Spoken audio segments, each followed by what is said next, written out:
Ya, inilah suasana di depan kantor Max Makassar sekarang. Ini ada demo menuntut untuk menolak kerjasama antara Maxim dan Max Right.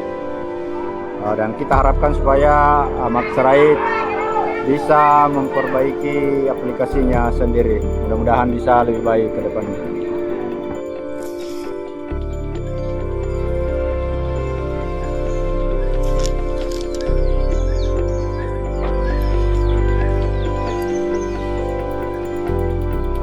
Ya, inilah suasana